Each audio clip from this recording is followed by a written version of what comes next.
Tương ớt Chinsu cay gấp đôi mới. Vạn món ngon buông vị.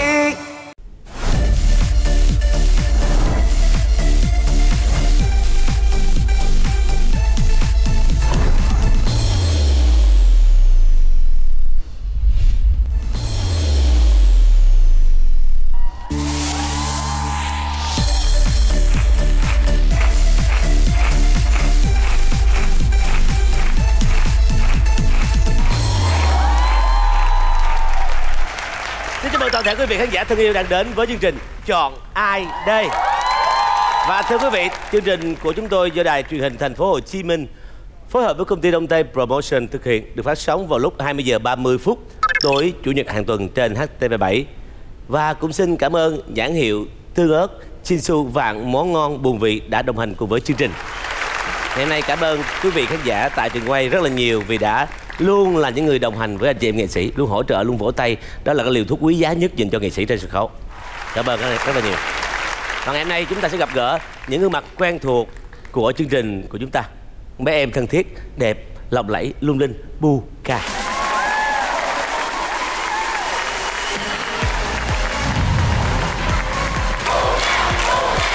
Trời đất ơi.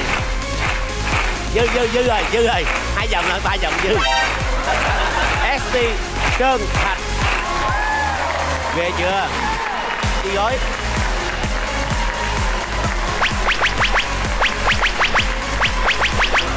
Ủa mà tại tướng mà đi gói à? À tướng hả?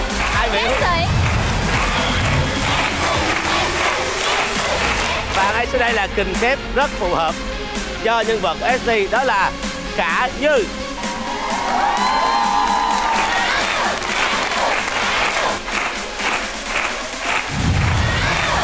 Không liên quan luôn.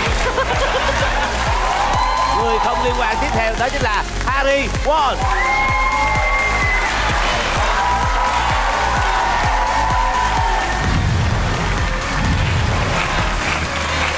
Và tiếp theo xin giới thiệu Lê Dương Bảo Lâm.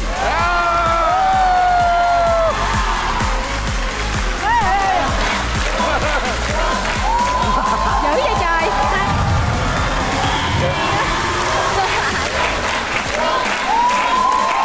Xin giới thiệu Mạc Văn Khoa.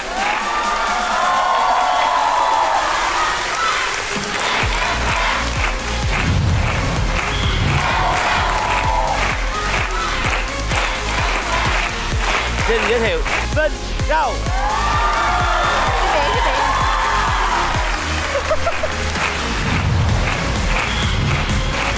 Chào đón Hoàng Thi.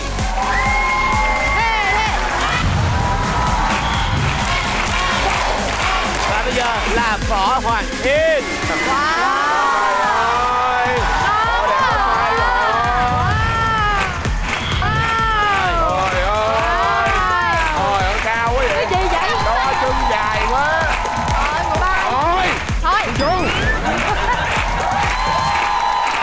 Ngày nay chúng ta đã thấy một lần nữa, tuần này họ lại tiếp tục xuất hiện với những bộ trang phục hoàn toàn khác nhau. Khác nhất đó chính là ST. Ta đi đóng phim á, đi đóng phim thiệt á. Tại vì bình thường á là em thấy ai mà mặc đồ mà kiểu bà ba cổ trang này được chọn nhiều lắm, cho nên hôm nay em sẽ mặc một bộ đồ cổ trang như thế này để mà đến đây, xuyên không đến đây để chơi Chọn Ai Đây. Anh Giang biết không? Hồi nãy vô anh già nó trời 5 tôi mặc này lá, ông mặc đồ con ngựa đi ra cho vui. Vui chỗ nào?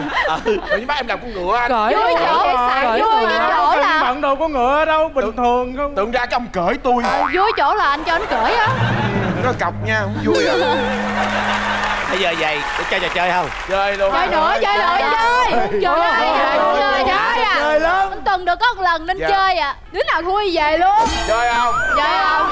Thua về luôn. Về luôn. Nhưng lương vẫn là anh đủ nha. Lỡ về hết 9 người rồi, mình tôi làm chương trình hả? Dạ. Anh tự hỏi anh lên để trả lời luôn. Đúng rồi, anh chạy lên. Hay mà anh. Bây giờ mình chơi ai thua mà xấu nhất về. Ai thua mà xấu nhất về. Rồi tự nhiên em nói chẳng cái nào đuổi đi đâu, tự dễ mặt mình. Ví dụ như chị Harry thua mà chị Harry đẹp thì vẫn ở lại. Đúng rồi. Còn anh Vinh Râu thua, Vinh Râu xấu thì về. Không, bây giờ dinh rau cho về luôn. Dinh rau cho về luôn. Dinh rau cho về luôn. Hỏi đi. Nghĩ là với dinh rau thì kể cả thắng các bạn cũng sẽ ép dinh rau về thôi. Thôi đừng vậy. Nói chơi cho vui vậy thôi, giờ mình chơi chia làm 2 đội sẽ đấu với nhau. 2 đội. Rồi qua đây luôn. Bây giờ chúng tôi sẽ chơi một cái chơi đơn giản thôi. Một người bên đó qua bên đây sẽ được bên đây nói về một cái nghề và về dùng động tác cơ thể để diễn lại cho đội mình biết. Sau nhiều lượt đội nào thắng nhiều hơn thì chiến thắng. Ok chơi. Ok. Nghề đó Trường Giang sẽ nói bằng khẩu hình, sau đó chúng ta sẽ edit cái chữ bên trên màn hình cho khán giả vừa xem vừa hiểu đó là nghề gì trước khi các bạn đoán chính xác hay không chính xác. Em chấp bên đó chơi trước luôn á. Bên mình phải chọn ai nặng ký nhất lên. Áo giáp đi, áo giáp này nặng nhất nè. Lên đi anh. Mời qua nghe.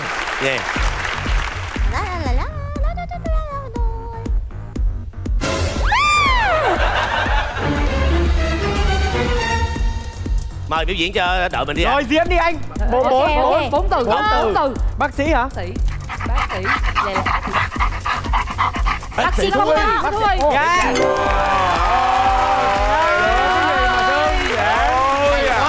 Hay quá. Hay quá. Ủa chọn nghề như dẻo vậy. Bây giờ ai diễn tốt nhất qua đây nhận lịch nè. Nhận lịch nè. Dương Lâm, Dương Bảo Lâm à. Dương Bảo Lâm à.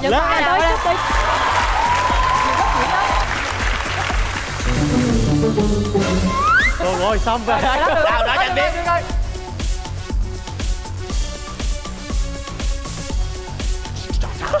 Chơi này mà chuyển thì ngon lành. Mở cửa ra. Tài xế. Đi toilet hả?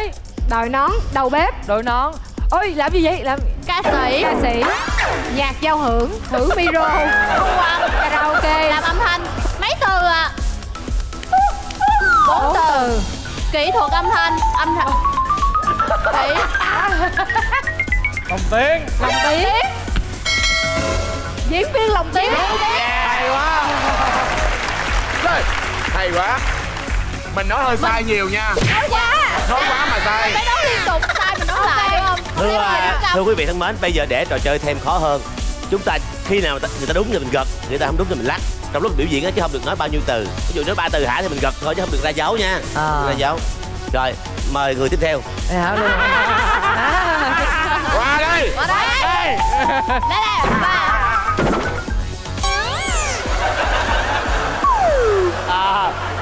Đứng thẳng lên. Cúi xuống cho nó sang trọng nè. Ê, dập mặt chị.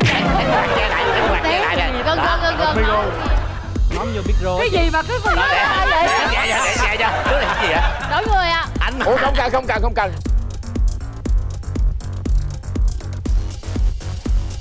cười quá cười nè. Yến tập trung đi. Tại vì Yến nó cao giống như ta đứng kế cái tượng vậy. Diễn khó nha. Diễn đi. Thế mặc váy sao diễn? Phải diễn rồi. Chịu. Đánh nhau. 3 từ hả? Không biết không ơi. 3 từ. Diễn viên đóng thế. 4 từ rồi. Kết cái đơn. Đúng rồi. Đâu có đề gì dễ vậy? Trời ơi. Đội em cử con nát chủ bài lên chị Harry. Ra nhận đề đi Vinh Râu. Cho đối phương biết ai đi. Cái gì ai khịt vậy? Hãy nhìn nét bỡ nở trên mặt bạn Vinh kìa.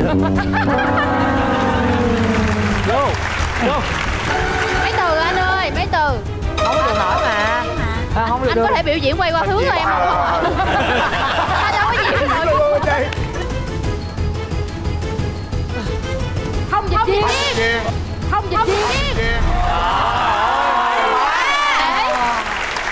Thấy không? Nhờ có Harry đứng đây dễ. Đúng vậy. Vậy là hôm nay đội chúng ta chiến thắng. Còn nhiều trò chơi hay lắm nhưng mà để những lần sau mình chơi. Dạ. Mời vào vị trí. Em chà. Nè.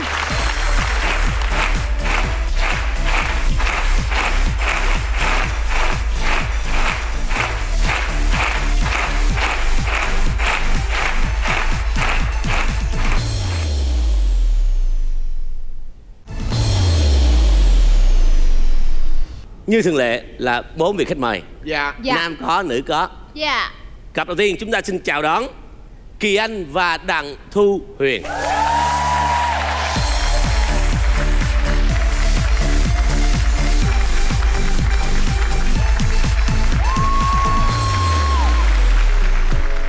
Con bé đứng ở dưới cái bục mà bằng anh đứng trên bục luôn nè.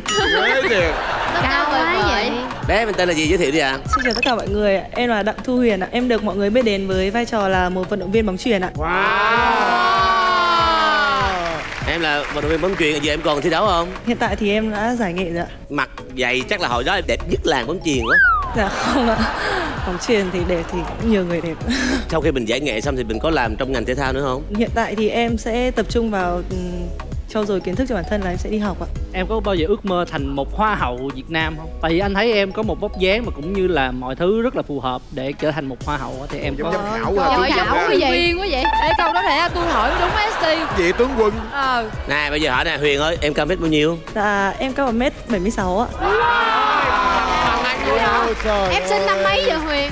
Dạ em sinh năm 2002 ạ. Chị đẹp em ơi. Đi thi đi em ơi, đi thi đi chị nói thiệt. Tư vấn nè. Đi thi đi. Hoàng Yến. Ngon nha. Ngon. Được. Đi thi đi bé ơi. Thiệt. Một câu rất là chân thành từ chị nên đi thi. Nhưng mà quan trọng nhất là bây giờ bạn ấy lại quyết định học vấn đầu tiên, đúng không? Chúc em thành công. Chúc em thành công. Chúc em thành công. Biết đâu được trên con đường học vấn đó mình trau dồi cái kỹ năng qua chỉ học catwalk nữa, sau đó mình đoạt giải hoa khôi, sau đó mình thi lên gì đó, Thi lên nữa. đúng không? Cảm ơn Huyền. Bây giờ chúng ta đến với người đàn ông tiếp theo, mời. Em chào anh Trường Giang và chào tất cả các anh chị. Thì em là Kỳ Anh Thượng Khóa. Ngày hôm nay em rất là vui khi được đứng ở đây và tham gia cùng một bạn nữ rất là xinh đẹp và được gặp những người thần tượng của em từ lúc còn đi học đến bây giờ. Hả? Vì là mình đã già quá rồi. Là Kỳ Anh là năm nay được bao nhiêu cái nồi bánh tét rồi? Dạ năm nay em 25 tuổi ạ. Mình cũng không có chênh lệch tuổi nhau mấy đâu bạn à. Dạ. Em đang làm cái gì? Dạ em đang làm thợ khóa. Hả? Thợ khóa. Thợ khóa. Thì ngày hôm nay là chúng ta sẽ có một luật chơi như sau. Chơi caro hàng ngang, hàng dọc, hàng chéo. Bạn nào tới trước 3 ô thẳng một hàng thì chiến thắng. Trong trường hợp không có ai thẳng 3 ô hết thì chúng ta ai nhiều hơn thì thắng. Mình thắng 2 ô đầu tiên, ô cuối cùng nếu người ta không trả lời được mình phải tự trả lời chứ không được nghiễm nhiên. Bây giờ xin hỏi ai sẽ chơi trước ạ? 1, 2, 3. 1, 2, 3. Thắng quyết định. Em sẽ chơi trước, chọn ai? Em xin chọn anh Lê Dương Bảo Lâm ạ. Chính xác. Hay quá à. Xô quá. Đúng rồi. Từng nào cũng đắt xô. Nếu cảm thấy mệt mỏi thì bạn... Không, em không hề có mệt mỏi anh à. Em rất là vui và năng lượng. Thưa quý vị, vòng đầu tiên xin được phép bắt đầu.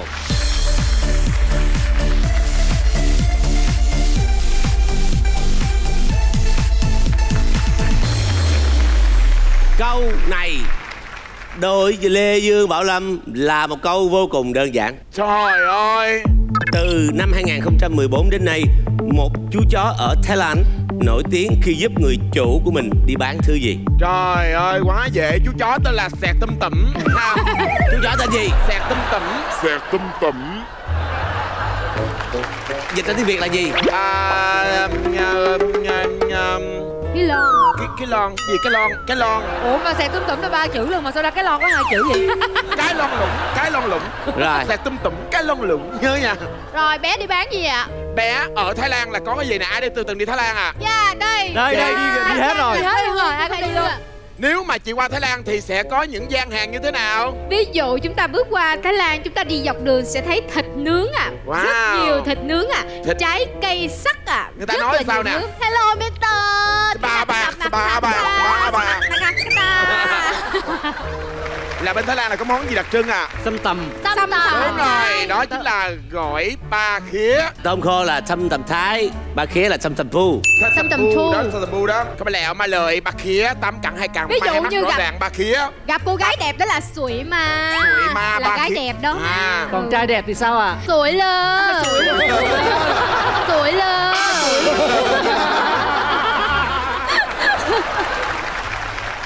Bé, em có bình tĩnh không? Dạ không, em đang Cố gắng hòa nhập nha. Vâng ạ. Em hãy cứ coi như là bước vào một cái khu vườn cổ tích vậy đó. Dạ. Nơi có đầy những con thú dễ thương. Nơi có đầy những con thú dễ thương.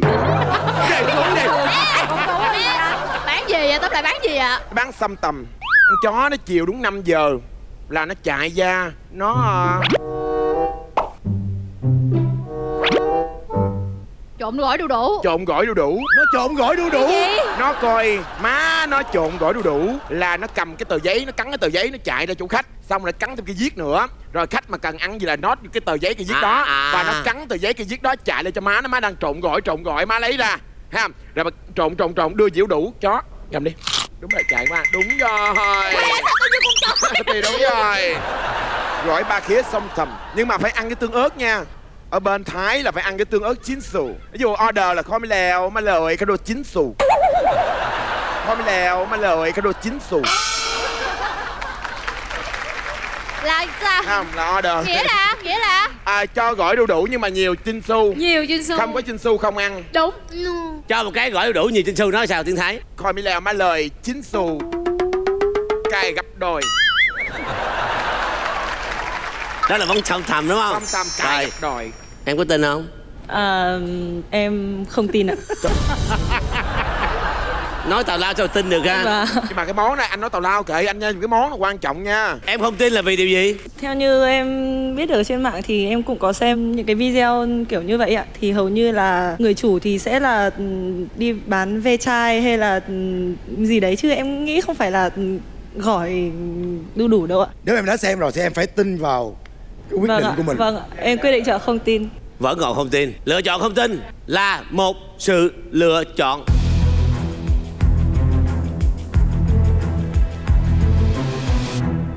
chính xác. Bán vé số thì bán báo Chết rồi. Chết cái lon lủng của tôi rồi. Chú chó tên Giúp Zip.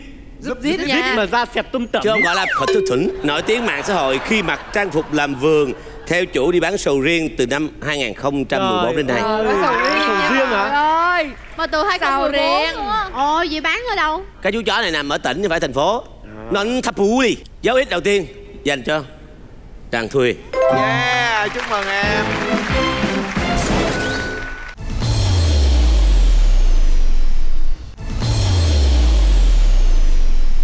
Em sẽ chọn ai Kỳ Anh? Em rất là hay xem nhiều của anh Mạc Văn Khoa, nhà em xin phép chọn anh Vinh Dâu ạ. Chọn anh Vinh Dâu ạ. Trời.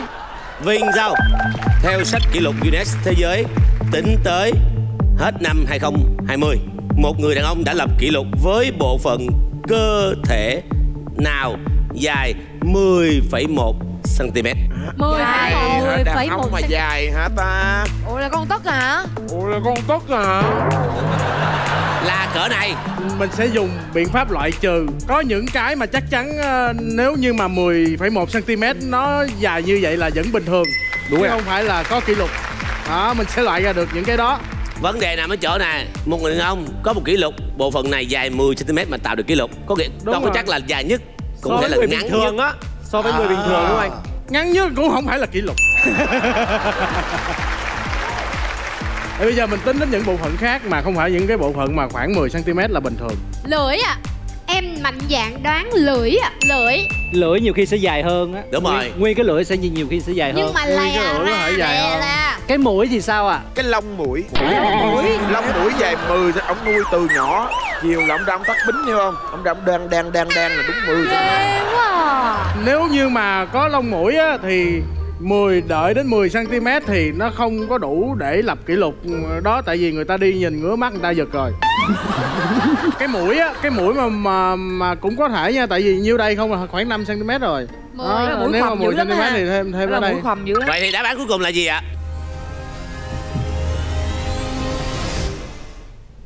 Cái mũi. Tin hay không? 10,1 cm. Em không ạ. Đúng rồi, tin chi? Không tin. Vì sao? Em nghĩ là không phải cái mũi, tại vì không có cái mũi nào nó dài mười mấy cm thế được. Lựa chọn không tin Vinh Râu vì không phải là cái mũi, là một sự lựa chọn chính xác. Đáp án là Nick Stopper, người Mỹ hiện đang giữ kỷ lục Guinness dành cho người sở hữu chiếc lưỡi dài nhất thế giới, 10,1 cm tính từ đầu lưỡi đến giữa môi trên khép chặt. là lè ra miếm môi lại hả? Một dấu O đã thuộc về Kỳ Anh, xin chúc mừng. Đặng Thu Huyền mời chọn vị trí ạ. Lần này thì em xin chọn anh Mạc Văn Khoa. Mạc Văn Khoa. Trong khả năng của anh sẽ cố gắng giúp đỡ em. Anh sẽ lấy tất cả cái gì anh biết ra. Anh có biết gì đâu. Tới câu hỏi đi anh. Vào năm 2013 ở Ý, ông Walid Chapani, 32 tuổi, đã yêu cầu được vào tù vì lý do gì? Thứ nhất, trốn thoát khỏi vợ. Thứ hai, có chỗ ăn ở miễn phí. Và thứ ba là gần gũi người yêu cũ. Câu này cả 3 đáp án đều có lý do đúng, nhưng anh sẽ phân tích theo cái đạo đức của anh. Nếu mà vào trốn vợ đó thì sớm muộn cũng phải ra, vào tù sớm muộn cũng ra, cho nên là cái đáp án đấy anh nghĩ là không đúng rồi. Tại vì nếu ông trốn vợ mà bà vợ muốn gặp ổng, bà vợ sẽ yêu cầu vào tù gặp vào tù gặp ổng luôn. Phương án thứ hai, vào ăn ở miễn phí, thì nếu mà cho phép người đấy vào ăn ở miễn phí thì sẽ có rất nhiều người vô gia cư, người ta sẽ cố tình vào tù để được ăn ở miễn phí. Theo anh nghĩ, vào để được gần gũi người yêu của mình, nhân văn quá. Chứ còn ăn uống nó bị thường lắm. Được gần gũi người yêu, đáp án C ạ. Trong cuộc sống của chúng ta trên toàn thế giới có rất nhiều điều mà chúng ta nghĩ đó là hoang đường, nhưng mà nó là sự thật. Đặng Thu Huyền thân mến, hãy nhìn vào cái đạo đức của bạn Văn Khoa để lựa chọn. Đạo đức của bạn Văn Khoa để lựa chọn. Rồi đưa đạo đức của luôn rồi em. Đưa đạo đức ra em chơi phải tin luôn, người ta. chơi lại. Tới đây không ạ? 5 4 3 2 1. Không tin ạ, không tin ạ. Không tin. Trời ơi. Bây giờ có ai có ý kiến khác không ạ? Thật ra em đã đọc cái bài báo này rồi. Đây là một câu chuyện rất buồn. Ông muốn trốn vợ ổng và ông chọn cách là phạm tội để vào tù để không gặp vợ ổng nữa. Thì tòa án mới thấy như vậy, mới quyết định là cho ổng quản giáo tại nhà. Mới quyết định là cho ổng quản giáo tại nhà. Là tiếp tục ở với vợ. Là tiếp tục ở với vợ mà còn bị nhiều hơn nữa, còn sao cao nhiều. Vậy? Anh đọc được cái tin đó anh cảm thấy quá sốc. Lâm với lại mọi người lại tin rằng là ăn ở miễn phí cũng là một đáp án rất là hợp lý luôn. Vì quá áp lực với công việc, với cuộc sống vợ chồng hay là gì đó, có nhiều người không còn tiền, không còn khả năng để tự chi trả cho mình và những người thân, họ quyết định phạm tội để vào tù. Và trong đó họ chỉ cần sống qua ngày. Nhưng không biết có phải là trùng với đáp án hay không thôi. Và với việc không tin Mạc Văn Khoa, đó là một đáp án. Em nên nhớ, những người đẹp đến đây thường hên lắm. Em cũng hên luôn. Chính xác. Chapani đã nói với nhà chức trách rằng anh ta mệt mỏi vì liên tục gây gổ với vợ và không thể chịu đựng nổi nữa. Thôi tôi vô tù đi. Vợ đúng không? Vậy là phim đó đúng rồi. Dễ sợ vậy. Một dấu ít thuộc về Đặng Thu Huyền. Kỳ Anh. Dạ. Đi Seoul bao giờ chưa? Dạ em chưa ạ. Chưa thì hôm nay có muốn đi không? Dạ, em chuẩn bị đi rồi đấy. Chuẩn bị đi rồi. Phải đi rồi. Dạ. Harry Won. Theo thống kê Google Trending Việt Nam năm 2020, từ khóa nào đứng đầu top 10 tìm kiếm? 10 tìm kiếm. Trong top 10 tìm kiếm là năm vừa rồi. Trà xanh.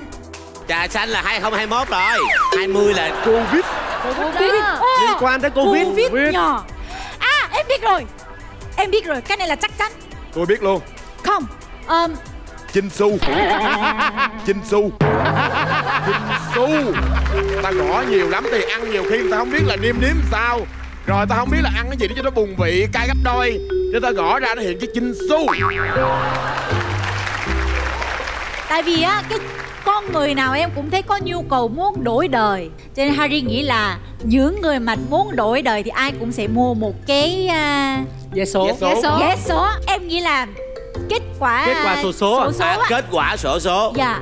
Ủa vậy sao mấy năm trước nó không có? Dạ em nghĩ là năm nào cũng sẽ có, nhưng mà năm trước cũng có thì người ta làm vậy thôi. Tức là năm vừa rồi nó sẽ là top 1.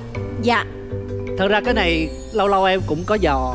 Tại vì lâu lâu cũng đi giúp cho mấy cái người già, người ta hay bán vé số đó, cái mình ăn rồi mình cũng hay mua, nên lâu lâu mình cũng không phải là không giúp, là muốn giàu thêm. Em thấy có hai cái cụm từ mà hầu như trên Google lúc nào cũng thuộc trong dạng tìm kiếm nhiều nhất đó là giá vàng và kết quả xổ số.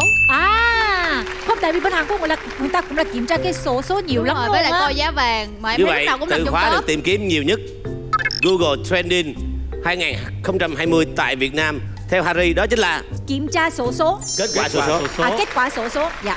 Xin hỏi Kỳ Anh tin Harry Won hay không? Em thì chưa bao giờ tìm cái kết quả đấy cả. Em không tin cho người khác tìm. Đúng rồi. Nhưng mà em tin chị. Tin Harry Won. Vâng. Năm vừa rồi hơi khó khăn cho nên tìm giá vàng em nghĩ là nhưng mà không một cái mà em luôn luôn tìm mỗi ngày đó là trước khi ra đường, đó chính là thời tiết hôm nay như thế nào? Không, thời tiết thì sẽ không tìm trên Google. Em không tìm. Đúng rồi. Thời tiết sẽ không tìm trên Google. Ủa sao không coi trên bảng dự báo thời tiết? Mình có smartphone mà tại sao mình không mở smartphone, có cái app lên coi ạ? Lựa chọn của Kỳ Anh, Tinh và Harry Won là lựa chọn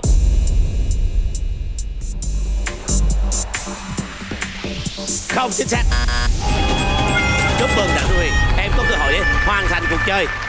Và lựa chọn chính xác phải là lựa chọn của ST vừa trả lời. Hay quá. Thời tiết hả? Là thời tiết hả? Thời tiết hả? Tại vì năm vừa rồi chúng ta bị gì? Bão. Bị lụt, bão lụt. Dịch Đúng rồi, nè, bão lụt. nè. Mấy đợt? 2 đợt. 2-3 đợt. Nhớ chưa? Nhớ. Mọi người Việt Nam mình tìm mọi cách để giúp đỡ bà con miền Trung đúng không? Thì họ phải tìm hiểu để chi? Để còn đi đến kịp thời. Cho nên cái số lần nó khủng khiếp. Cho nên là không ai, lúc đó không ai bận để mà dò vé số hết trơn. Đúng rồi. Với lại á, mình phải nghĩ đến cái chuyện mà người bán vé số đâu có quá nhiều đến cái mức, và cái người mua cũng không có quá nhiều đến cái mức mà để top 1 tìm kiếm ở Việt Nam. Có đợt anh đi, trời, anh nói thiệt với em là mình ngồi mà mình tự nhiên mình thấy trời sao ấm lòng. Là biết sao không? Tất cả những tỉnh thành nào chúng ta đi ngang và có trạm thu phí là không ai lấy tiền xe hỗ trợ để cho mọi người đi thật nhanh. Và những khách sạn ở tại những cái nơi điểm nóng á, miễn phí cho bà con đi cứu trợ luôn. Hay quá. Quá tuyệt vời. Tuyệt vời. Chơi. Thì cơ hội để kết thúc trận đấu đang nằm trong tay của em và trong tay của Harry Won. Em tin chị. Chỉ huy tàu Apollo 15 đã thực hiện thí nghiệm thả rơi tự do 2 đồ vật nào trong môi trường chân không trên mặt trăng? A. Cây búa và lông chim. B. Trái táo và chiếc lá. C. Điện thoại di động và bao ni lông. Em giải thích cái câu chuyện đó thì nó không hay bằng Lê Dương Bảo Lâm nói. Thì bây giờ xin mời Lê Dương Bảo Lâm kể chuyện một chút xíu về cái mặt trăng đó được không? Trời ơi, pha bán cái đỉnh được. Bé đâu hoặc vâng. Thả ông táo vào con cá chép. Thả ông táo vào con cá chép. Cái gì? Hai người đó bay lên. Dạ con cá chép. Ông Táo làm gì sai mà bị thả trên đó? Cái đó là mặt trăng của Việt Nam, còn mặt trăng của tàu Apollo là ở nước ngoài. Theo cái mặt trăng của Hàn Quốc thì nó có con thỏ và thêm một cái nữa là nó đập. Cây búa đó, nó dạng kiểu như cây búa mà nó đập để nó giảm cái gạo này nọ đó anh. Cho nên em nghĩ là nó sẽ chắc chắn liên quan tới búa. Đúng rồi. Vậy là búa và sợi lông chim à? Đúng rồi, búa với lông chim, em nghĩ vậy. Đáp án của Harry là đáp án A, cây búa và lông chim. Tin hay không? Tin ạ. Tin. Đó là một sự lựa chọn. Theo cái mặt trăng của Hàn Quốc thì nó có con thỏ và thêm một cái nữa là nó đập. Cây búa. Cây búa đó, nó dạng kiểu như cây búa mà nó đập để nó giảm cái gạo này nọ đó anh. Cho nên em nghĩ là nó sẽ chắc chắn liên quan tới búa. Đúng rồi. Vậy là búa và sợi lông chim à? Đúng rồi, búa với lông chim, em nghĩ vậy. Tin ạ. Đó là một sự lựa chọn chính xác. Đúng rồi, cái đấy hợp lý mà. Vào ngày 2 tháng 8 năm 1971, David Scott đã thả một chiếc búa và một chiếc lông chim ưng từ độ cao 1,6 m xuống bề mặt trăng để chứng minh cho định luật của Galilei trọng lượng không ảnh hưởng đến vận tốc rơi. Harry Won đã mang về cho em một đáp án chính xác và em tin điều đó, đưa em đến vòng thứ 3 của chương trình Chọn Ai Đây buổi tối ngày hôm nay. Chúc mừng em. Còn Kỳ Anh, chúng ta không may mắn ra về với phần thưởng là 4 triệu đồng. Yeah. Tạm biệt em. Tạm biệt em.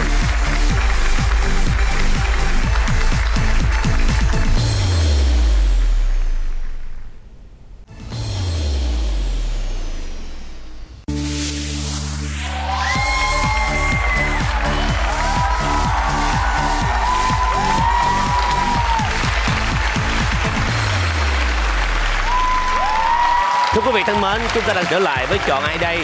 Đặng Thu Huyền là người vừa chiến thắng, đang chờ đợi người chiến thắng ở cặp này. Và cặp này có 2 nhân vật, đó chính là Hùng Bá và Thảo Ly.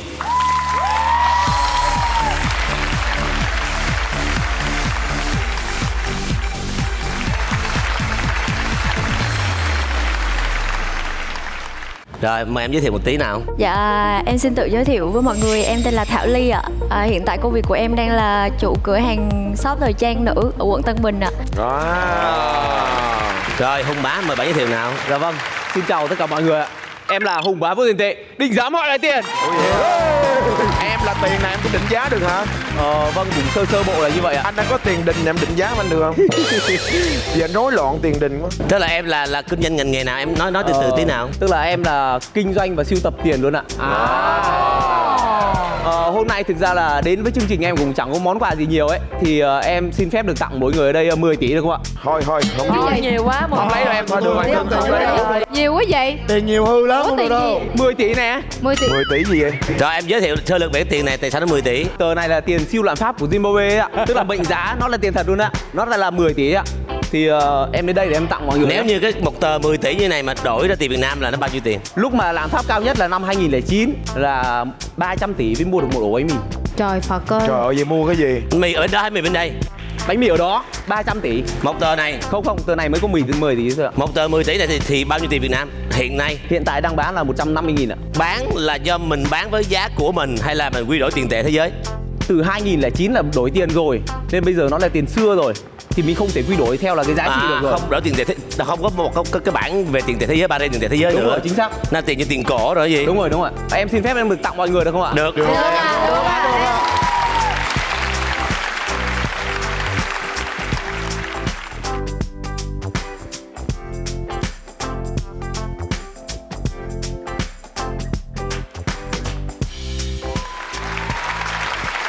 Bây giờ hai bạn ai sẽ là người đi trước? Người đi first. Rồi mời bạn gái. Em sẽ chọn vị trí nào? Chắc là em sẽ chọn vị trí an toàn nhất. Anh Lê Duy Long. Trời ơi, sao làm việc liên tục vậy? Đắt xơ quá à. Vòng thứ hai xin phép bắt đầu.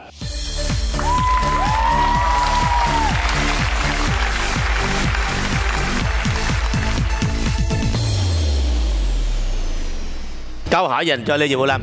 Ở những nước Bắc Âu, khi gia đình có con nhỏ đi ăn nhà hàng, họ sẽ để nôi em bé ở đâu? Ngoài chỗ giữ xe. Gửi cho chú bảo vệ. Tại vì chú bảo vệ giữ xe được, chắc chắn là sẽ giữ con mình được. Anh trả lời một người bố có 2 người con đi. Anh đi ăn để con ở ngoài bãi giữ xe hả? Không. Em cảm thấy không hợp lý à? Không hợp lý. Tại vì chú bảo vệ chú bận giữ xe cho nên chú không kiêm luôn chuyện giữ con à. Nếu chú giữ con thì xe sẽ mất. Vậy mình vô nhà hàng mình gửi cô nấu đầu bếp.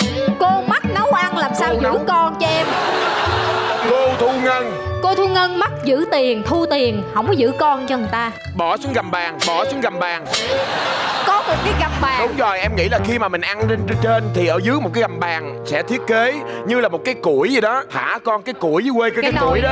Cái nồi. Để cho nó chơi dưới. Vừa ăn vừa ầu ơ. Rảnh cái đang ăn này đút ở dưới cho con mình ăn luôn. Nhưng mà lỡ ai mà người ta bị rung chân, người ta đá cái chân vô cái đứa bé thì sao? Đi ăn nó phải đi đá banh. Nó mà đá quá vậy. Trừ khi nào con người ta mình mới rung chân được. Đúng rồi, nhưng mà không hợp lý chị ơi. Không hợp lý đúng không ạ? Em nghĩ là có một cái khu vui chơi giải trí thiếu nhi viên. Ở đâu cũng có, cái đó ở đâu cũng có. Ở Việt Nam cũng có, vô mấy nhà hàng lớn có một cái khu vui chơi dành cho trẻ em, thảy trẻ em vô đó chơi, ba mẹ ngồi ngoài đây ăn. Vậy thì một cái trường hợp loại trừ cuối cùng đó là người ta không cho dắt con nít đi vô nhà hàng ở Bắc Âu. Không, nhưng mà câu hỏi là phải có. Bởi vậy có thể là gửi khách đến ăn. Đúng rồi, gửi bàn kế bên. Chị chẩm con giùm em ăn.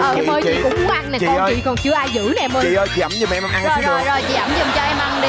Gửi khách kế bên. Ủa anh ơi lầu dưới tầng chợ. Ở dưới đây đang cho em gửi đứa con cái. Trời ơi, ở trên này đi. Em ơi, cảnh đâu? Ai đây tầng trệt rồi, không có ai dưới đâu, đừng thảy xuống. Thảy lên trên cho bạn Văn Khoa. Chụp nha. Trời ác vậy. Em nghĩ là có một khu vui chơi giải trí riêng, bỏ vô trong đó cho nó tự chơi. Để vào khu vui chơi giải trí của nhà hàng. Đúng rồi. Tin hay không ạ? Tin đi em. Không tin ạ. Không tin. Vì sao em không tin? Tại vì khi mà mình tới nhà hàng để sinh hoạt thì khu vui chơi đó là sinh hoạt chung của tất cả các bạn nhỏ, thì không thể nào mà cha mẹ ăn còn thảy con của mình vào đó được. Em thấy hơi bị vô lý ạ. Em không tin ạ. Bắc Âu nổi tiếng là gì? Những cái tộc người Viking rất giỏi đi biển.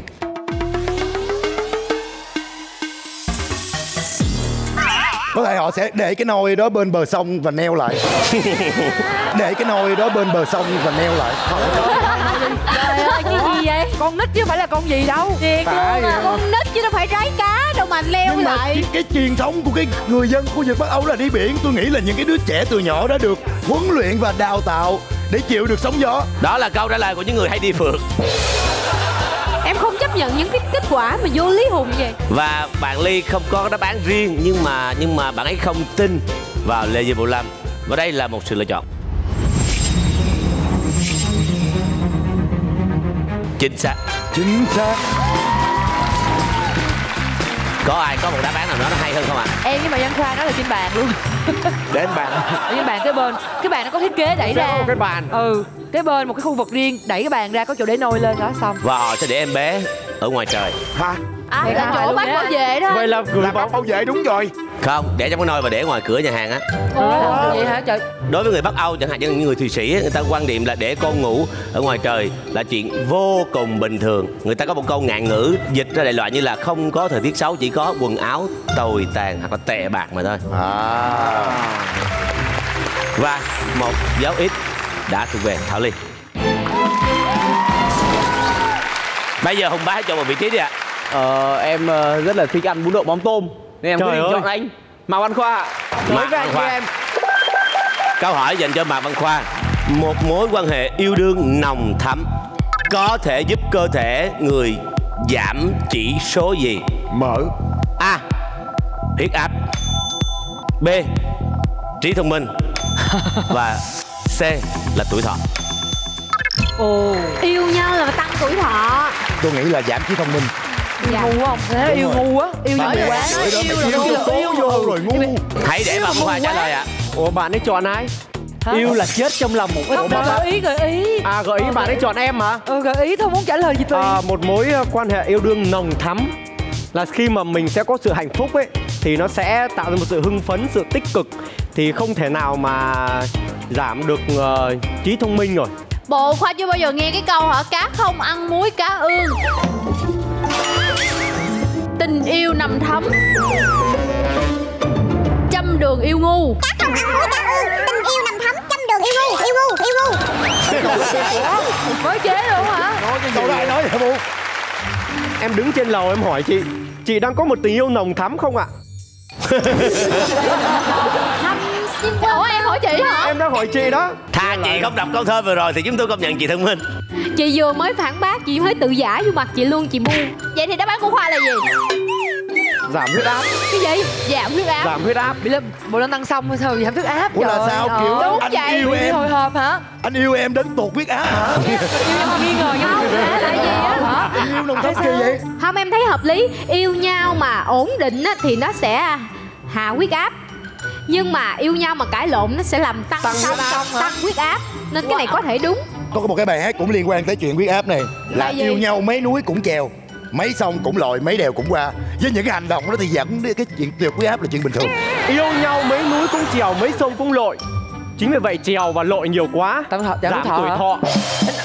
Theo anh nghĩ là giảm tuổi thọ. Chứ còn nếu mà giảm huyết áp và giảm sự thông minh thì nghe nó không có gì gọi là của chọn ai đây hết á. Không giảm đâu. tuổi thọ. Tại vì á mình nghe một cái thông tin là hôn nhau á càng lâu thì sẽ càng tăng tuổi thọ. Đúng rồi. Cho nên yêu nồng thắm là phải hôn nhiều. Phải hôn nhiều. Yêu nồng thắm sẽ làm cho con người ta trẻ ra. Chúng ta hãy nói về những cặp tình yêu đình đám của văn chương toàn thế giới. Romeo và Juliet. Đúng. Sớm. Lương Xuân Bá Trúc Anh Đài. Sớm. Đi. Joe and Jack Titanic. Sớm. Lan và Điệp. Sớm. Giảm tuổi thọ. Tin hay không ạ? Em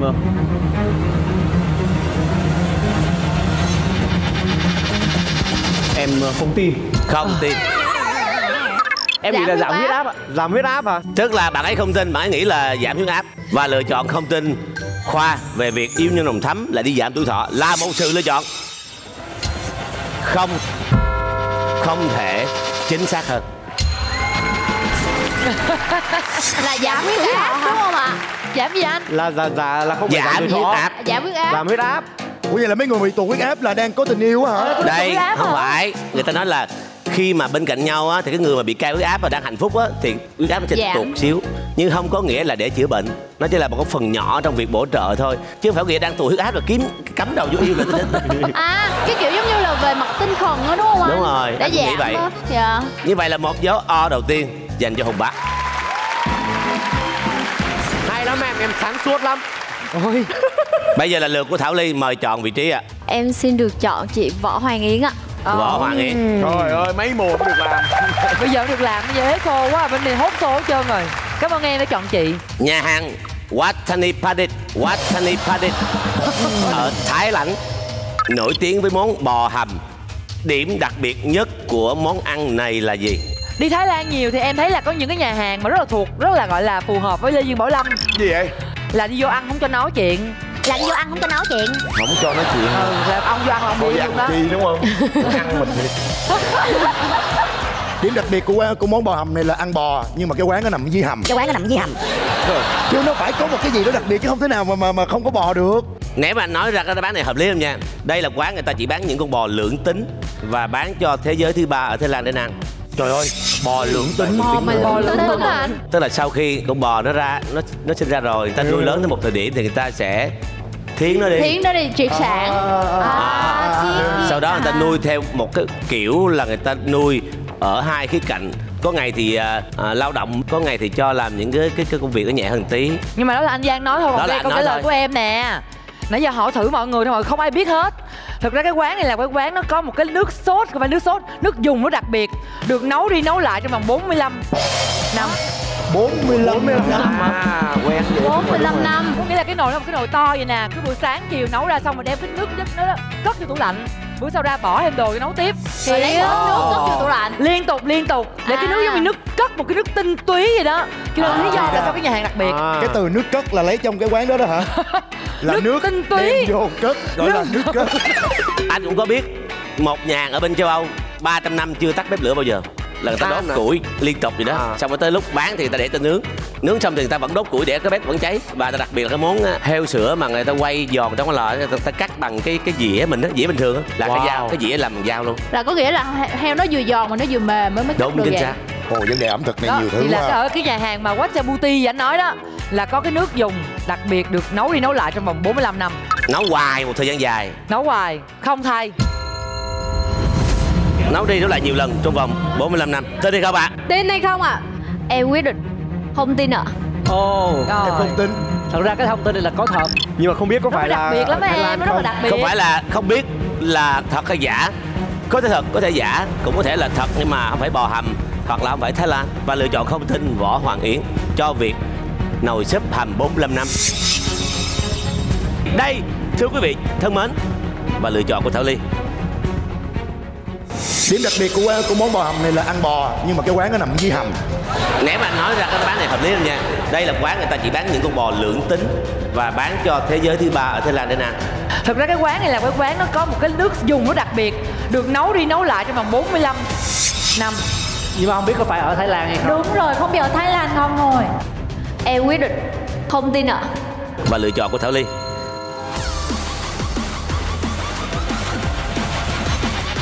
Không chính xác. Hợp lý mà, nghe rất đặc biệt luôn. Đặc biệt mà. 45 năm. Người ta sẽ dùng hầm đi hầm lại 45 năm. Đây được gọi là phương pháp hầm vĩnh viễn hay là món hầm của thợ săn.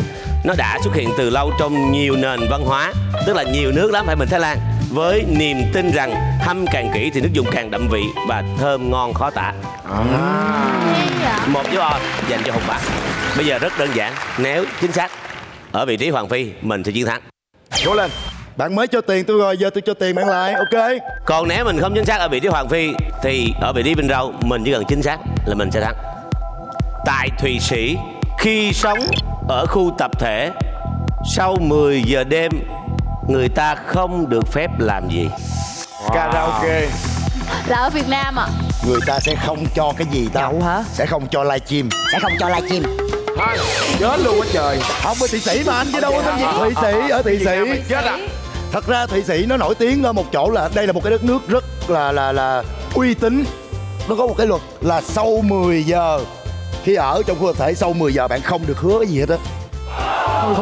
Không được hứa hẹn thề thốt bất kỳ gì, phải qua 6 giờ sáng bạn mới có thể hứa, mới có thể đó, để nói lên cái sự uy tín của cái đất nước Thụy Sĩ, một cái quốc gia mà chỉ dùng uy tín để tạo cái tiếng vang trên thế giới. Thì đó có những cái luật tôi đã đọc thấy vậy, không cho hứa hẹn thề thốt bất kỳ gì sau 10 giờ hết. Giờ lén hứa ai biết? Lén hứa ai biết? Vô lý. Giờ mình lén hứa đi. Cái đó là cái niềm tin mà có mình đâu có biết là họ có làm theo hay không. Là cái niềm tin. Cái niềm tin của họ là như vậy. Phong tục. Không được hứa hẹn thề thốt gì sau 10 giờ. Không được hứa hẹn thề thốt sau 10 giờ, bởi vì không những là đất nước uy tín mà cơ bản mỗi người dân cũng phải có sự uy tín. Đúng. Hùng Bá thân mến, tin không ạ? Em không tin ạ, em không tin ạ. Tại vì em nghĩ một là ở khu tập thể là một này, hai là khi mà người ta đã uy tín ấy thì đâu nhất thiết phải hứa. Tức là em không tin? Đúng, em không tin. Không tin Hoàng Phi về việc hứa sau 10 giờ đêm. Nếu như chính xác là mình chiến thắng, còn không chính xác thì cuộc chơi tiếp tục. Em thấy sao ở câu đố này? Em cũng không rành về vấn đề này lắm, cho nên thành ra là em vẫn chưa đưa ra được. Nếu là em thì em có tin hay không? Em tin ạ. Tin. Còn em? Hùng Bá lựa chọn không lắc đầu. Hùng Bá lựa chọn là không tin Hoàng Phi. Và đây là một sự lựa chọn. Khi ở trong khu tập thể sau 10 giờ bạn không được hứa cái gì hết á. Không được hứa hẹn thề thốt bất kỳ gì, phải qua 6 giờ sáng bạn mới có thể hứa, mới có thể đó, để nói lên cái sự uy tín của cái đất nước Thụy Sĩ. Em không tin ạ. Đây là một sự lựa chọn.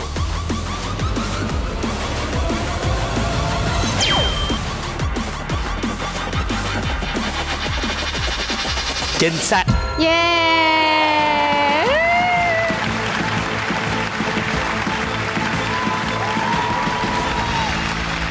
Trước mắt chúng ta chúc mừng cho bạn ấy 3 dấu O hàng ngang trên cùng. Xin chúc mừng, bạn là người bước vào vòng trong. Người ta sẽ cấm tuyệt đối không được phép xả nước bồn cầu. Ủa? Là mình không đi toilet? Là không được đi toilet hả? Các bạn đơn giản nè, bây giờ ai ở chung cư giơ tay. Dạ. Khi mình ở dưới tầng hoặc ở trên tầng, nó nhấn nút cái là mình nghe liền. Đúng rồi, đúng rồi. Ọc. Đó là căn hộ nha, còn tập thể nó còn tệ hơn nữa. Tới việc là gây ra rất nhiều dị ứng về tiếng ồn, ô nhiễm về tiếng ồn, còn hơn là ô nhiễm về khứu giác nữa. Như vậy là Hùng Bá bước vào vòng trong, sẽ đấu với lại Đặng Thu Huyền. Còn Thảo Lê của chúng ta, cô gái xinh đẹp nhỏ nhắn này, ra về với phần thưởng là 4 triệu đồng. Chúc mừng.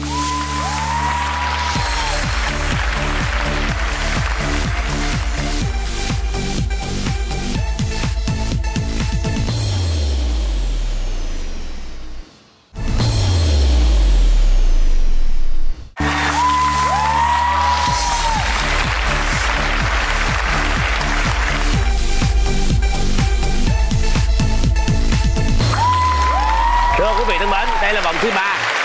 Hùng Bá và Đặng Thu Huyền sẽ đối đầu với nhau. Chúng ta tìm người chiến thắng bước vào vòng cuối cùng. Ai sẽ là người đi trước ạ? Lady first. Lady first. Em chọn ai đây? Lần này thì em chọn chị Võ Hoàng Hiền ạ. Ủa được làm nghề rồi hả? Được làm nghề quá nè. Đầu năm 2021, khi đi dọc bờ biển tỉnh Nakhon Sitamarat, Thái Lan. Tỉnh Thái Lan Thái Lan rồi. Một phụ nữ Thái Lan đã nhặt được thứ gì của đại dương giá trị hơn 260.000 đô la. Trời ơi. Wow, dữ nha. Cái này mình không cần biết bả nhặt cái gì, mình nghe cái giá là biết nó là gì. Nghe là thấy nó phải là một loại đá quý thôi. Không, nếu như mà một thứ có giá trị là người ta lụm rồi, đâu tới lượt bả. Nên phải nhìn là không giá, tưởng là không giá trị nhưng mà rất là giá trị. Nước ối. Nhưng mà cái gì? Cái gì? Nước ối của cá heo. Nhắc con cá. Nhắc con cá thì theo em biết á là con cá nhà táng á, là con cá voi á. Cá voi. Nó có một thứ rất là quý hiếm trong bụng của nó. Nó gọi là long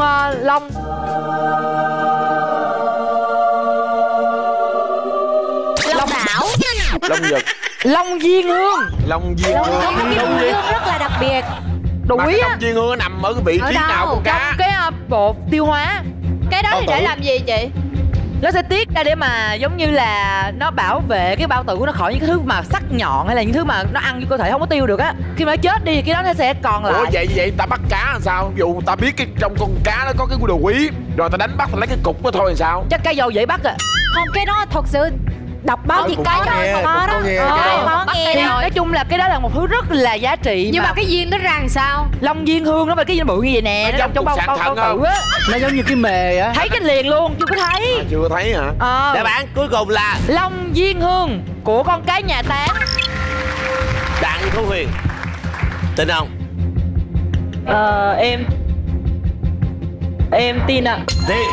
Em tin là vì chị Yến nói em tin hay là vì em biết cái này rồi? Linh cảm thôi. Đúng rồi, linh cảm của những hoa hậu á hậu với nhau đó em. Đây là lựa chọn.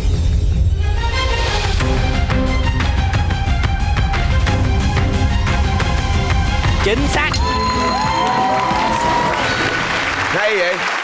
Thế là cái cục đó được cá voi nó nôn mửa ra và nhìn bên ngoài rất là xù xì. Đó là nguyên liệu rất quan trọng trong việc chế tạo nước hoa. Nó lưu giữ hương mà. Mùi hương. Có mùi hương á. Hay quá ha. Giá trị mấy trăm nghìn đô la là chuyện rất bình thường. Ủa gì hay vậy? Hay quá. Nhiều vậy khi cả. mình đi Vũng Tàu mình thấy mà mình không lụm đó. Em khi thấy mà không biết em đâu lụm. Em thấy cục khác. Một dấu ít đầu tiên đã thuộc về Đặng Thu Huyền. Hùng Bá hãy chọn vị trí. Em chọn chị Buka. Buka. Có công ăn việc làm. Có công ăn việc làm, chị cảm ơn em. Ủa mà sao em đi cái đường ngộ vậy? Đúng vậy, không hợp lý lắm nhưng thôi kệ, bạn đã lựa chọn rồi. Em muốn chị có công ăn việc làm thôi đúng không? Chơi đâu. Tuyệt vời. Tại em thích chị à? Tại em thích chị à?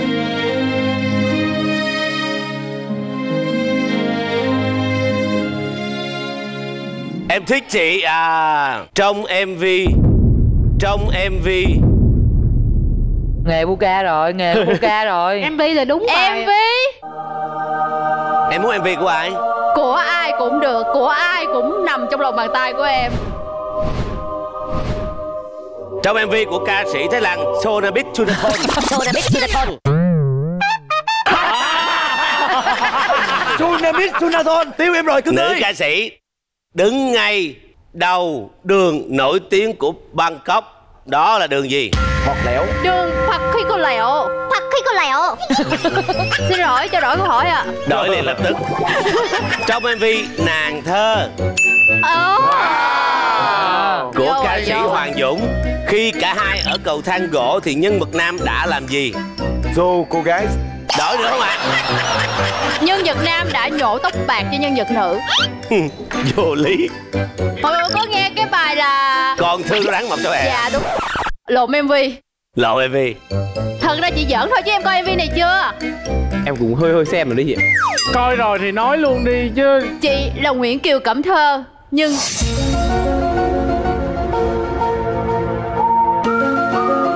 em không là nàng thơ. Em cũng không còn là nhà si mộng mơ. Trời ơi. Nghe đúng là Cẩm Thơ luôn chứ không ra nàng thơ. Nghe đúng là Cẩm Thơ luôn chứ không ra nàng thơ. Bu ơi, nói đi, nói giúp. Thật ra là chị muốn hát để gợi nhớ. Em biết bài này mà đúng không? Bài này rất là nổi tiếng và ai cũng thuộc cả. Và đối với chị thì MV thì chị xem đến từng ngõ ngách. Cho nên là cái MV này chị xem rất kỹ. Và chị đảm bảo với em một điều là chàng trai sơn móng tay cho cô gái. Hả? Ủa sao giống hai cô gái vậy? Đó mới là điều đặc biệt người ta mới đố. Không, nàng thơ là cái gì nó phải nhẹ nhàng. Lúc đầu á thì chàng trai và cô gái sẽ ngồi ở trước cửa nghe nhạc với nhau, đọc sách. Sau đó thì chạy vô trong cầu thang, nằm ở cổ cầu thang gỗ á. Cô gái đang nằm, chàng trai sơn móng tay. Sau đó rồi đi ra cái đường hầm, không phải hầm Thủ Thiêm, cái hầm gì đó. Nhưng mà ở trong cái vòm cái đường hầm đó thì trời mưa, thì vô đó trú mưa, lội sình, lội bùn gì đó các kiểu. Đáp án cuối cùng là chàng trai sơn móng tay cho cô gái. Xin hỏi Hùng Bá tin hay không?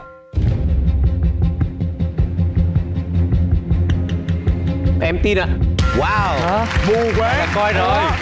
Yêu là mù quáng nè. Phải kiểm soát lại. Nhiều khi. Đúng rồi. Trời Thích ơi. là chọn thôi. Thích Đúng thì rồi. tin thôi. Đã chọn rồi thì tôn trọng quyết định của người mình. Đúng rồi, đã và cái đường đi lạ rồi. Là một sự lựa chọn.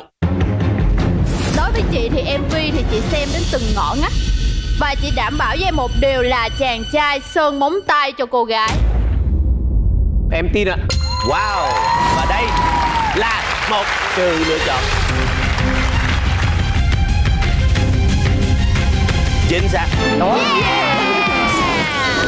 Sơn móng tay. Sơn móng tay luôn. Sơn móng tay. Trời, nói về MV là ở đây không ai qua Buka được. Sơn móng tay mà sơn rất nhiều màu nha, chứ không phải sơn một màu nữa. Một dấu O đầu tiên đã thuộc về Hùng Bá. Hùng Bá Bùi ơi.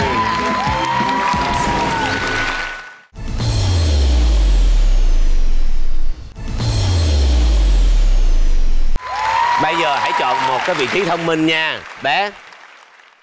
Anh Hoàng Phi ạ. Chọn Hoàng Phi à? Đi đường chơi rồi. Hai người này chơi cái đường chơi đường ngang vậy đó hả? Đi lạ chọn hàng tầm thường. Kiểu mà chọn theo sở thích lên chứ không có cái chiến thuật gì hết. Bé nó chọn hàng rooftop anh ơi. Hàng cho tụi em có công ăn việc làm. Vâng, Hoàng Phi, Tổng thống Mỹ Abraham Lincoln từng làm nghề gì? Tổng thống Mỹ trước khi làm tổng thống thì họ đã có làm rất nhiều nghề mới có đủ hiểu biết và kinh nghiệm để bước lên cái vị trí đó. Có thể là kinh doanh, bất động sản. Trời. Vậy? Không, hình như ông bán xe á, thì có cái xe hiệu đó. Có xe ông bán cà phê. Có cái xe hiệu đó luôn nha. Bất động sản, tại vì cái thời đó đất đai còn rất nhiều mới dẫn đến cái cuộc nội chiến để giành đất đai ở trong cái nước Mỹ. Thì ổng là cái người mà buôn bán bất động sản và ổng nắm được giá trị của tất cả mọi thứ, thì ổng mới có nhiều cái kiến thức để ổng bước lên đứng vô cái vị trí tổng thống đó. Đó là theo anh thôi nha. Theo anh thôi nha. Nhưng mà còn nhiều người nói khác nữa. Đúng rồi. Trước khi làm tổng thống thì ông làm bên tổng đài em à. Tổng đài em à. Tổng đài hả? Công việc này không thích hợp đúng nữa. vậy. Nhưng tổng mà đài. Ủa tại đó làm ở tổng đài liên quan với nhau. Nhưng mà ông phát hiện ra có rất là nhiều điều hay ở ngoài kia, mà tại sao phải ngồi một chỗ để mà Trực nghe như đài. vậy, trong khi ông có quá nhiều kiến thức. Do đó ông bước ra ngoài ông làm tổng thống. Trời quá vậy. Làm trợ lý tổng thống. Lý, ông gì đó, ông gì vừa rồi nè, mới lên nè, Biden. Cũng có thể ha, cũng có thể. Trợ lý tổng thống lại được làm tổng thống. Không, có thể phó tổng thống. Lên làm tổng thống mới hợp lý. Khoan nha, chưa thấy ai phó tổng thống mà lên làm tổng thống hết nha. Chưa. Những người tổng thống sẽ rất là giỏi ăn nói, thì người ta sẽ làm một cái việc đó gì đó rất là giỏi ăn nói. Hướng dẫn viên du lịch. Hướng dẫn viên du lịch vô lý. Giảng viên. Mình đừng có quan mấy cái nghề đó. Có thể ông đã từng đi bán cà phê hay là một cái nghề nào đó rất là bình dân bình thường người ta mới đố. Đúng. Có thể là giữ giường chẳng hạn. Anh vẫn giữ ý kiến bán bất động sản. Bất động sản là quyết định cuối cùng của Hoàng Phi. Bất động sản. Phải có thật nhiều tiền, phải có thật nhiều mới bước lên tổng thống được. Thu Huyền, tin hay không ạ? Em quyết định không tin ạ. Không tin. Không tin rồi. Đừng hối hận nha. Em biết không? Em biết câu trả lời không? Theo em nhớ không nhầm ấy thì Lincoln là tổng thống thứ 16 của Mỹ, và cha của Lincoln là một người thợ đánh giày ạ. Và Lincoln trước khi làm tổng thống cũng đã đánh giày ạ. Là nghề đánh giày. Thấy chưa, em nói một công việc bình dân. Thu Huyền lựa chọn không tin Hoàng Phi là một sự lựa chọn. Trước khi làm tổng thống thì họ đã có làm rất nhiều nghề mới có đủ hiểu biết và kinh nghiệm để bước lên cái vị trí đó. Có thể là kinh doanh, bất động sản. Trước khi làm tổng thống thì ông làm bên tổng đài em à. Làm trợ lý tổng thống. Hướng dẫn viên du lịch. Hướng dẫn viên du lịch vô lý. Anh vẫn giữ ý kiến bán bất động sản. Bất động sản là quyết định cuối cùng của Hoàng Phi. Em quyết định không tin ạ. Không tin Hoàng Phi là một sự lựa chọn chính xác. Hên ghê á. Và cái nghề mà tổng thống Abraham Lincoln làm trước khi làm tổng thống đó chính là bartender. Vào tháng 1 năm 1833, Lincoln cùng người bạn của mình là Perry mở một quán rượu nhỏ ở thị trấn New Salem và làm việc ở đây như một bartender thực thụ trong thời gian ngắn. Như vậy là dấu ít tiếp theo dành cho Đặng Thu Huyền. Xin chúc mừng. Cuộc chiến bắt đầu. Luật Caro thì chắc chắn là sẽ chọn Mạc Văn Khoa rồi. Phải chặn thôi. Không có vị trí nào khác. Mạc Văn Khoa, trong bữa ăn ở Thái Lan. Thái Lan nữa hả? Bạn không nên dùng nĩa để làm gì?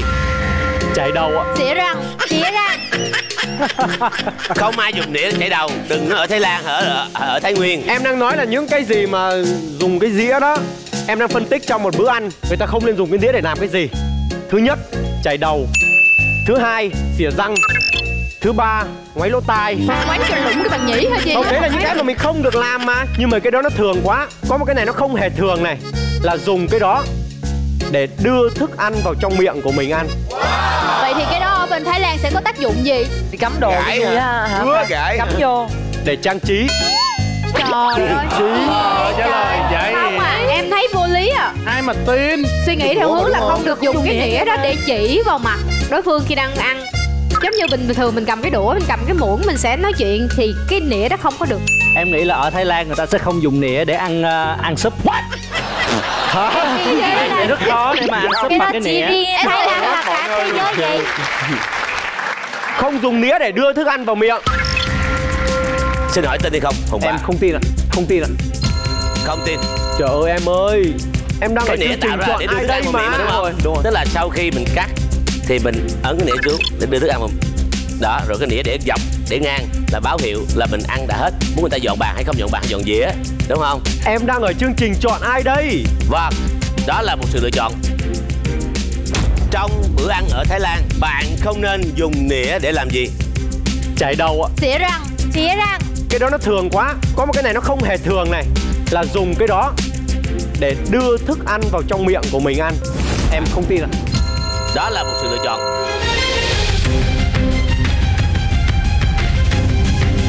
Không chính xác.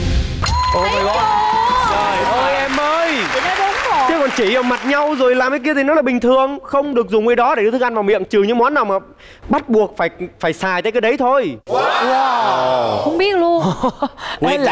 Nguyên tắc của người Thái Lan là không dùng nĩa để đưa thức ăn trực tiếp vào miệng. Hãy dùng nĩa gắp thức ăn đưa vào muỗng rồi mới đưa vào miệng.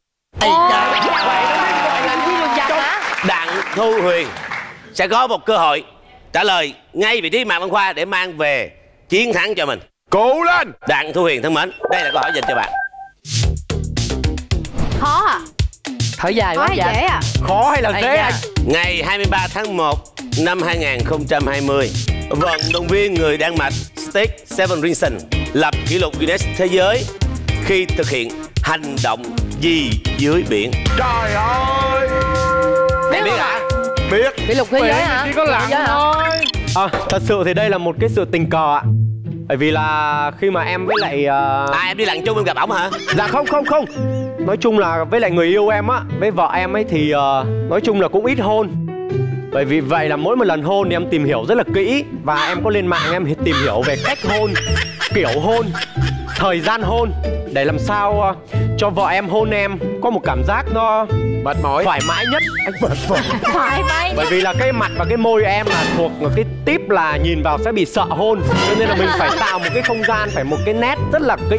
Và khi mà em search cái đó ấy, thì tình cờ lại hiện lên cái ông này. Và em có tìm hiểu là người hôn dưới nước lâu nhất. Rồi bạn gái ông còn sống không? Lâu nhất mà chứ đâu phải là hôn tới chết đâu chị. Lập kỷ lục mà. Nhưng mà có nghĩa là bạn gái không có chịu đựng lâu lắm. Câu hỏi của chúng tôi đã tố cáo Mạc Văn Khoa đã sai rồi. Đúng rồi. Nếu ông hôn bạn gái, hôn với bạn gái ổng, thì bạn gái ổng cũng phải là vận động viên luôn. Đúng vậy. Phải lâu lắm. Có một đáp án nào khác không ạ? Không phải, em nhầm. Nhầm hả? Một ông khác hôn bạn gái chứ không phải ông đấy. Đúng rồi. Quên á, tại mỗi lần nghĩ tới nụ hôn là bồi hồi lắm. Vận động viên đấy. Ông làm gì?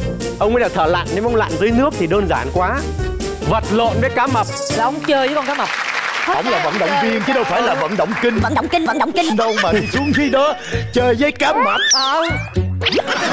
Vận động viên, người ta là đưa ra vận động viên. Không thể tin được. Đúng như vậy. Làm sao mà có thể tin đáp án như thế được, đúng không? Ông ấy là vận động viên lặn mà ông còn phải thực hiện tiếp cái nghĩa vụ lặn của mình chứ. Chơi với cá mập biết đâu lặn luôn thì sao? Đúng không? Em cũng biết mà. Em trả lời đi, giống chị không? Trả lời nào. Lặn ạ. Đấy là nói dài dòng làm cái gì? Ông ấy lập kỷ lục lặn ở dưới nước lâu nhất ạ. Ông ấy là thợ lặn, ông phải chứng minh mà. Lặn có nhiều lặn, rồi lặn bình khí hoặc là lặn không bình khí, lặn có độ bảo hộ hay không độ bảo hộ, nhiều cái loại lặn.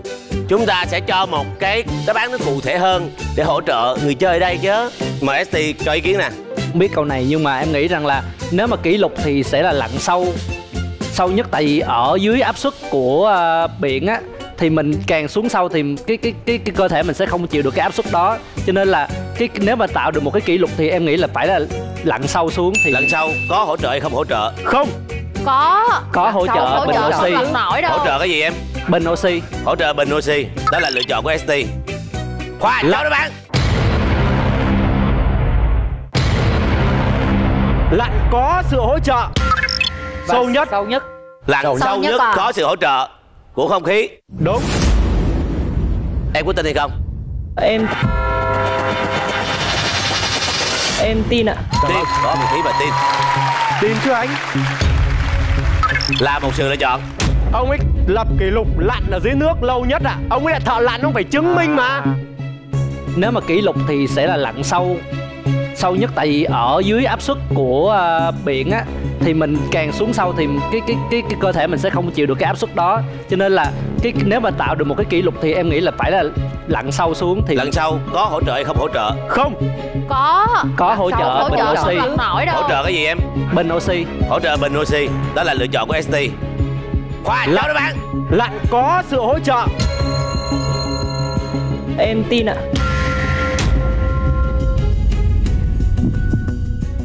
Có bình khí và tin là một sự lựa chọn. Không chính xác. Trời ơi. Ông ấy lặn không có bình khí. Đó. Sao em tin vậy? Ông này lặn sâu nhất kỷ lục Guinness của ổng với một lần thở không có bình khí, tức là xuống mặt nước rồi xong lên. Một lần duy nhất. Sau khi thở thật dài, Severson đã lặn xuống nước ở độ sâu 202 m trong một lần thở và xác lập kỷ lục Guinness thế giới mới. Stig Severson cũng từng 4 lần vô địch thế giới nội dung lặn tự do và giành nhiều chiến thắng ở các giải quốc tế. Là không có một cái hỗ trợ thì không mà lặn khí mà lặn sâu luôn hay ha. Gì với kỷ lục. Như vậy là em không chính xác. Và một dấu O đã thuộc về Hùng Bá. Chúc mừng. Sorry em nhá. Tại anh phân vân giữa hai cái đấy. Kết thúc cuộc chơi tại vị trí của Vinh Rau. Theo khảo sát của tờ Independent năm 2018 thì đàn ông ở nước Anh có nhu cầu gì cao hơn phụ nữ? Nhu cầu làm đẹp. Bóng đá không? Mình nghĩ là nhu cầu shopping. Tại vì thật sự ra cái nhu cầu shopping của đàn ông cũng rất là có chứ không phải không? Cao. Nó cần thiết chứ không phải không? Cái câu chốt của em là shopping. Ê, hình như Vinh Râu mới ngủ dậy hay sao? Lựa chọn cuối cùng là mua sắm. Bác thân mến, tin hay không tin? Em thì em nghĩ không tin ạ. Tại vì ai lại đi khảo sát nhu cầu mua bán của đàn ông với phụ nữ đâu ạ? Có chứ. Có nhiều nước. Phải khảo sát chứ. Tất cả những khảo sát đó là những công ty kinh doanh người ta làm. Người ta đưa cho cái đó thẩm định để người ta dựa vào đó để người ta bán hàng hay là người ta làm cái điều người ta muốn. Ta sản xuất ra cái nhu cầu của người nào nhiều hơn. Lựa chọn là không tin. Không tin, vẫn là không tin. Thế thì theo em thì người ta khảo sát về gì? Nghĩ có thể là khảo sát về sinh con ạ. Chứ em nghĩ là phái nữ lúc nào cũng shopping cũng sẽ mạnh hơn phái nào. Nhu cầu, theo em nghĩ là đàn ông có nhu cầu gì cao hơn phụ nữ? Năm 2018 kết hôn. Kết hôn. Lựa chọn không tin Vinh Râu là lựa chọn.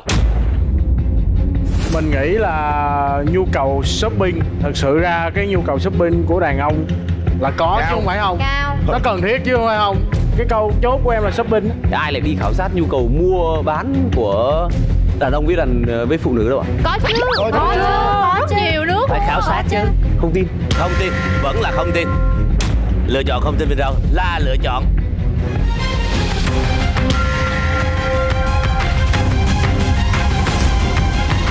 Chính xác.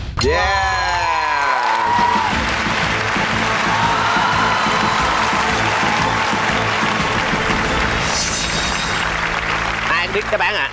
Em không biết ạ. Không biết luôn. Trước mắt là chúc mừng, bạn sẽ là người đi tiếp vào vòng 3. Còn mình là sao? Mình có phần thưởng là 6 triệu đồng. Còn mình sẽ bước vào vòng cuối cùng đặc biệt đó. Còn khảo sát này rất bất ngờ. Đó chính là khảo sát đàn ông dữ dội hơn phụ nữ năm 2018. Là gì à? Đi anh. Sống ảo. Nhu cầu sống ảo. Sống ảo là sao? Hợp lý. Sống ảo là những điều ảo diệu sau đây. Ví dụ như họ đã từng khảo sát rằng đàn ông ở bên Anh năm đó sống ảo đến mức mà chỉ mua hàng online về chụp hình rồi trả Có trò này nữa ta. Ủa hẹn không giờ đi tên lại luôn. Rồi như vậy thì rất tiếc chúng ta chia tay với Đặng Thu Huyền, cô gái xinh đẹp, ra về với phần thưởng là 6 triệu đồng. Thực ra thì để mà có cơ hội đứng chung sân khấu cùng các anh chị ở đây thì em cảm thấy rất là vui ạ. Đây cũng là một cái sân chơi để cho em được trải nghiệm những cái thứ mới mẻ sống bên ngoài. Đúng rồi, sắp tới còn nhiều cái điều mới mẻ hơn nữa khi mình đi học đại học. Và mong rằng con đường học vấn của em nó càng ngày càng tiến bộ hơn. Cảm ơn em. Và chúng ta vỗ tay cho Hùng Bá bước vào vòng cuối cùng.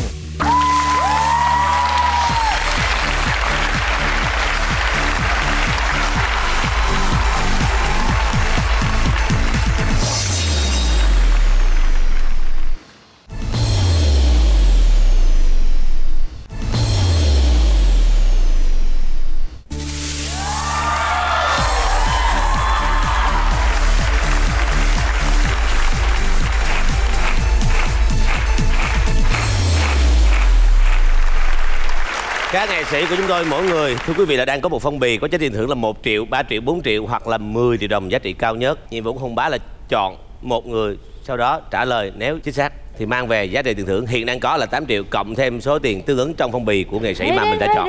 Bỏ 10 tỷ Zimbabwe. Hay đến với anh đêm Khả Như. Hãy cất tiếng ca chờ đợi người sao. Rồi, tôi chọn rồi, hết ế rồi. Quá không có bạn dịp ra. Ủa vậy tính ra ngày hôm nay là nobody chọn em luôn á. Có mà. Từ đầu tới giờ luôn hả? Không ai chọn luôn, quá giờ tức rồi. Tại mặc bộ đồ á biết không, ta nhìn ta bị mệt á. Tôi nghiêm quá, ai mà dám chọn. Em cũng không có chọn luôn. Cho em đứng kế chị lấy hình nha. Cho em ké với. Ké hình. Vâng, ba chúng tôi sẽ cố gắng cho bạn câu trả lời thiệt là hay ho ho ho. Hay ho ho ho ho. Chọn 1 được 3, trời ơi, phía ngoại. Ngoại vô. Hay đến với em đêm này. Hãy có tiếng ca chờ đợi người sai. Cùng vui, cùng ca, cùng hát. Rất. Câu hỏi rất đơn giản. Trời ơi. Xin mời câu hỏi ạ. Khả năng sai 99%. Hả? Dữ vậy trời. Con vật nào có trí nhớ lâu nhất? Trời ơi, rất là đơn giản luôn. Em đoán là con gì à Lâm? Con nợ. Đúng, chính xác, con nợ. Con Nó nợ sẽ luôn nhớ mình. Nó nhớ mình mà nó không trả. Đúng. Nó nhớ mình, nó mượn ngày nào, lúc mà năn nỉ rồi nọ, nhớ từng con số. Nợ là cái thứ không thể nào quên. Bởi vậy mới có bài hát gì? Anh còn nợ em. Đúng rồi. Anh còn nợ em. Công viên ghế đá, công viên ghế đá, lá đồ chiều mưa. Nợ tiền bạc còn có thể trả được, còn nợ ân tình thì làm sao trả được? Bởi đó là thu cái lương nợ ân tình. Xin được phép bắt đầu. Vô. Dạ, hết rồi ạ. Kết thúc ạ. Kết thúc à? Tụi em biên tới đó là hết rồi. Nhưng mà ở đây người ta hỏi là con gì, có nghĩa là động vật. Đúng vậy. Con gì? Em nhớ biết lâu nhất. con gì? Con gì? Con quạ. Sao là con quạ? Mọi người có xem Ăn Khế Trả Vàng chưa? Con quạ nó lại nó nói với người em: ăn một quả chả cục vàng, mai túi 3 gang, mang theo mà đừng. Ngày hôm sau nó lại nói với người anh cũng một câu đó. Nó có trí nhớ nó mới nói được. Đó là trong truyền thuyết. Còn đây là một câu hỏi có thật ở ngoài đời. Con này nhà em sẽ chắc chắn không có. Em mạnh dạn đoán đó là con hải cẩu. Hải cẩu. Đúng vậy. Con hải cẩu có một trí nhớ rất dài. Một lần em đi biển ở Mỹ. Ở Mỹ. Em đang đứng trên một cây cầu thì có một cái con lù nó đi lên, nó đen thui và bóng. À, em nhớ lúc đó mèo có đăng Facebook. Nó đi lên trên và nó ngồi ngay phía trước cái trạm cứu hộ và nó ngồi mà nó cứ ngửa cổ lên như thế này. Thì lúc đó mèo rất là sợ, mèo mới chạy lại, mèo hỏi cái người mà bảo vệ ở đó. Nói tiếng Anh sao? Hello. Sao cái con hải cẩu nó ở đó vậy? Thì cái chú bảo vệ chú mới nói là tao không biết. Nhưng ngày nào tao cũng thấy nó lên đó nó ngồi hết. Ông nói là có thể là cái người ở đó cho nó ăn thì nó nhớ cái giờ đó nó lên và nó chỉ gặp cái người đó thôi. Thì đó là một câu chuyện mèo đã chứng kiến. Trí nhớ của mèo thì mèo chỉ nghĩ đến con hải cẩu và nó nhớ được cái thói quen và cái thời gian đó luôn. Em có đáp án rồi. Ngoài con quạ ra em còn biết một con nữa. Con gì nữa? Một con. Con vợ. Con vợ nhưng là con Quỳnh Quỳnh. Con Quỳnh Quỳnh. Em đi quay giờ nào, ngày nào, show nào là Nhiêu nó tiền? nhớ hết. Nhiêu tiền? là nó nhớ hết. Sao 6 triệu mà giờ đưa có 5 triệu? Hôm nay anh đẩy bánh xe. Không, để bánh xe giá bình thường có 15 ngàn mà sao bữa nay 20? Con Quỳnh Quỳnh. Câu hỏi là động vật.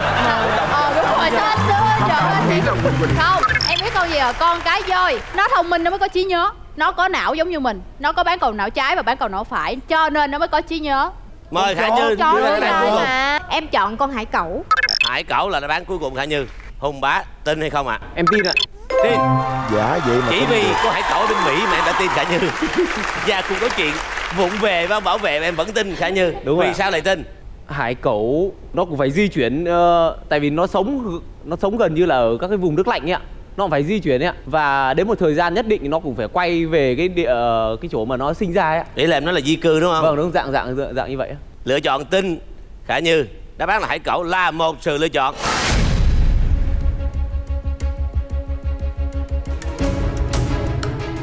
Thưa quý vị, không chính xác. Chị nhớ. Nhiều khi con hải cẩu nó bị mất trí nhớ, nó đứng ở đó mà không hiểu tiếng Anh. Anh Giang nói đúng á, cái đó là thói quen của nó chứ không phải là trí nhớ đâu. Bữa dịch lộn có nghĩa là nó ngước mặt lên, nó nhớ coi cái người nào cho nó ăn mà nó nhớ hoài không ra. Nó không nhớ được. Nó nhớ không ra chứ không phải là nó đợi. Điều đáng buồn là đem con cá lại cho nó ăn, nó không ăn. Là bữa đó nó ăn rồi nữa. Ai biết đáp án à? Em nghĩ là cá heo, tại cá heo là con vật có IQ cao nhất trong tất cả các loài động vật. Cá heo là đáp án hoàn toàn chính xác. Ngày hôm nay ở vị trí của ST là người luôn đưa ra những đáp án cuối cùng chính xác sau khi người chơi đã trả lời. Tuy nhiên không biết sống làm sao không ai chọn.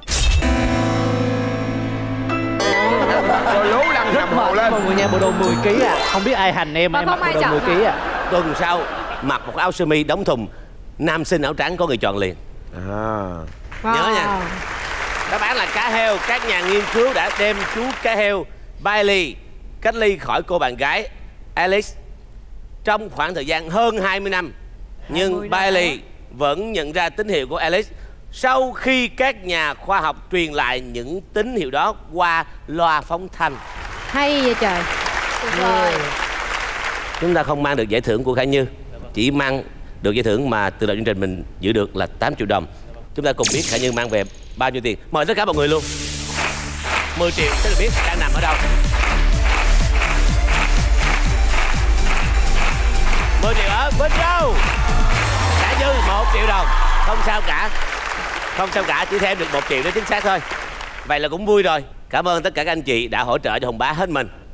Và cảm ơn quý vị khán giả đã dành thời gian theo dõi chương trình của chúng tôi. Thưa quý vị, chương trình Chọn Ai Đây do Đài Truyền hình Thành phố Hồ Chí Minh phối hợp với công ty Đông Tây Promotion thực hiện, được phát sóng vào lúc 20 giờ 30 phút tối chủ nhật hàng tuần trên HTV7. Xin cảm ơn nhãn hiệu tương ớt Chinsu và món ngon bùng vị đã đồng hành cùng với chương trình. Xin chào và hẹn gặp lại. Tạm biệt.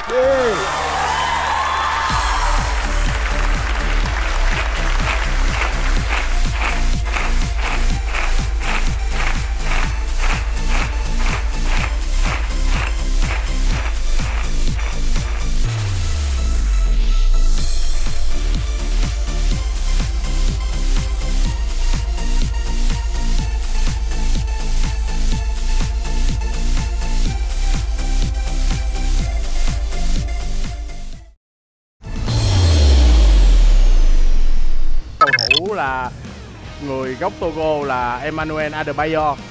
Thì cái anh này hay dữ gì trời. Ủa sao có vậy? Adebayor Bữa giờ mới nói câu nghe nể nha. Dữ vậy?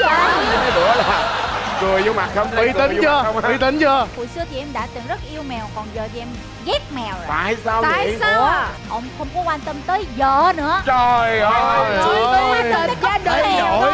Mà trong khi đó hình vợ đẹp đẽ không ốp, mà chỉ có hình con mèo nó ốp lên post rồi trên mạng rồi này nó. Đúng rồi, đúng rồi. Sao mà dễ thương quá, sao mà đẹp quá vậy? Em nghĩ là chị nên nói chuyện phải quấy đi, chuyện này không có nhịn được đâu.